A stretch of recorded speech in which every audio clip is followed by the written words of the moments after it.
Every once in a while, I like to sit down and brainstorm with a few of my alternate personas. Here's how the latest session went. Alright, thanks for coming, everybody. Where are the women? I was told there'd be women. There are no women, Sean. I'm afraid you'll have to find some other way to satisfy your desperation. Desperation? I'll have you know I can have any woman I want. Did I ever tell you about the time I gave Anna Paquin herpes? More times than I care to count. We really need to focus. It's that time of year again, guys. Christmas? Not till the 25th. Hanukkah. We're not Jewish. Our birthday. That was yesterday. Oh. My birthday. Your birthday's in August. My birthday's whenever I damn well say it is. I've got a license to kill, you know. Look, for the last time, you are not James Bond. My driver's license says otherwise. Yeah, that's a pack of gum. Ooh, gum. As fascinating as Mr. Connery's senility is, can we hurry this up a bit? It is absolutely pivotal that I go out and acquire the proper frog imagery for my next film. You know, I once used a frog on a date with Ursula Andress. How did you... You know what? Never mind. I brought you guys together because it's time for the Project for Awesome. A project for what now? The Project for Awesome. A project for me? Why is he here? Why are you here? Because I'm Sean Connery. Sean! Watch the language. Sorry. The Project for Awesome is an annual event on YouTube in which the community comes together to increase the global levels of awesome and thus decrease levels of world suck. And you brought us to help make your video this year. Well, I can't say I blame you. After all, I did almost win 3rd place in my community college's film festival. Twice.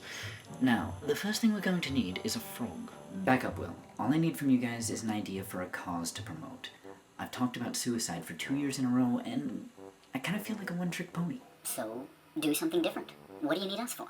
Suicide is the topic closest to my heart. I have experience in it. I know how to talk about it.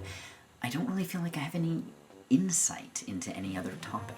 What about the City of Hope National Medical Center? Yes, cancer. The suffering of loved ones.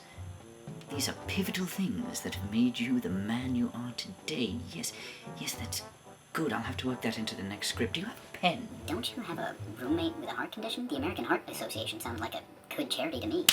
The Alzheimer's Association. Yes, you can talk about your grandmother and about how it pains you to watch your greatest role model fade into a sorrowful mist of dementia. I'd rather not relive that right now, thanks. But it's such a compelling story. Yeah, maybe next year. Your grandmother's dementia is quite possibly the most pivotal. Enough with the pivotal, William. You know, you really are obsessed with that word. What about the Erin Diamond AIDS Research Center? You would bring up STDs. I'm serious. He's right. The plight of AIDS sufferers is one of the most pivotal... William, stop!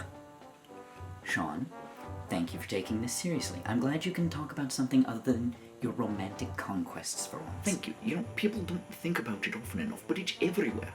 It really puts a damper on my nights out. You know, one time I had to ask... Sean, not now. Adam, we're just embodiments of your imagination. You can think of plenty of good charities that you believe in and trust. Child's Play, the Uncultured Project, Alateen, the American Foundation for Suicide Prevention, for God's sake. But what is the real issue here? I just worry that this year people aren't going to be able to give anything. I know I can't give anything. I mean, the only reason I've even been able to eat is thanks to food kitchens and church dinners and donations from friends. I just think that the economy's in the crapper, and nobody's gonna want to give anything to a charity that doesn't directly involve them. Well, your previous videos never emphasized monetary donations anyway. You always put a lot more effort into conveying the need that people need to put more oomph into the personal touch. Well, they do. Too many people soothe their conscience by throwing money at something and then turning their back and not even hoping for the best sometimes. Sometimes they just don't see the people they're throwing money at as people. They see it as just something to make themselves feel better. People just don't like to get involved. They think once they throw their money at something, they've done their duty as a human being. But it's more than that. It's about making a human connection. It's about legitimately caring for someone, and you know what? People don't do that anymore. We are so caught up in our streams of information from Twitter and Facebook and other things that we don't see people as people anymore. In today's world, it's more important than ever to really get to know people and not just think of them as a username or a statistic. We're all connected. Like it or not, we send out ripples, good and bad, and sometimes even just smiling at a random stranger can make all the difference. And it doesn't even cost anything. Exactly. It sounds to me like you've got your video. Yeah, you're right. I can do this. I'm gonna get started on it right now. Thanks, you guys. You can go now. Wonderful. I think I still have time to track down the frog imagery pivotal to the etheric state. I'm gonna watch me some True Blood. You in, Sean? Absolutely. Anna Paquin makes a gorgeous blonde. I'd never pass that up. Me either, buddy. I didn't pass that up, you know. Did I ever tell you about the time I gave Anna Paquin herpes? You know what? Why don't you tell me about it? Come on. It was on the set of Finding Forrester. Well, I might seem like a pretty happy guy, give me a corn dog and my wife and I'm satisfied. But just because I'm happy doesn't mean that I'm not mad that most people can't do 8th grade math. And a lot of people think that you're a tool if you've read a single book since high school. Since when did being smart start being a disgrace? It's that kind of crap that makes me hate this place.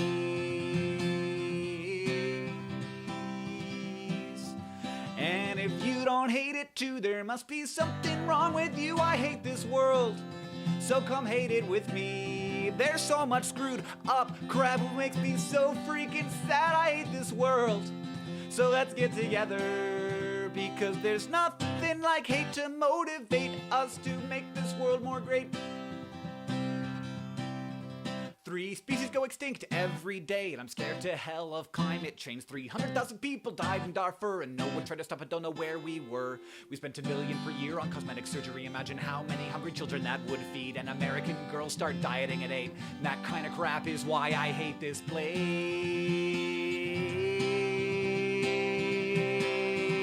And if you don't hate it too, there must be something wrong with you. I hate this world, so come hate it with me.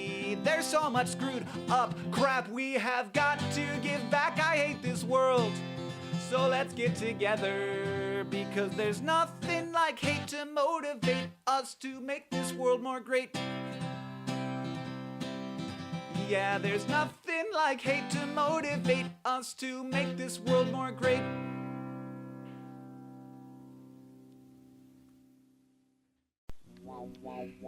You are listening to The Audio Alien, official podcast of Adam the Alien Productions.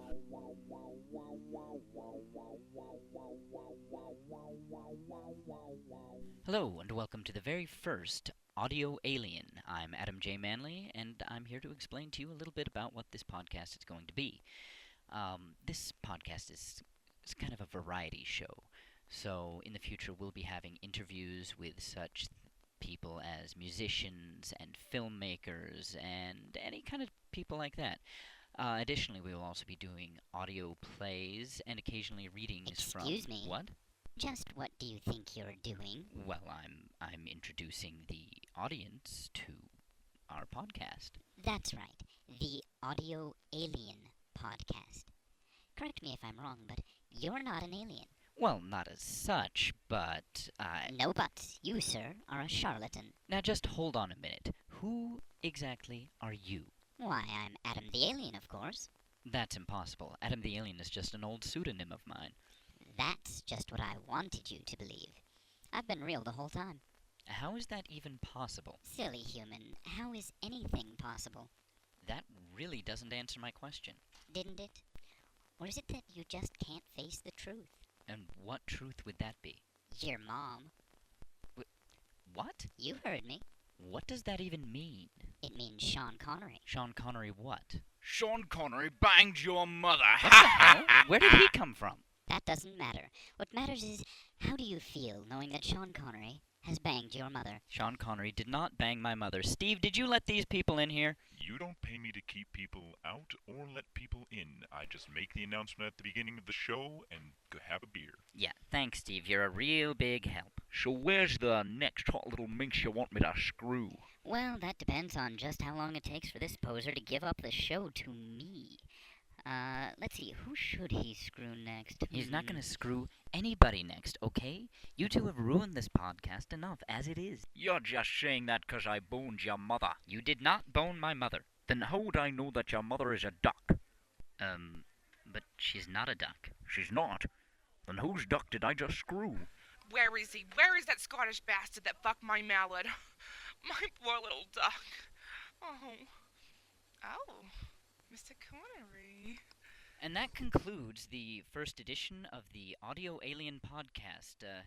We'll try to have a real show next time.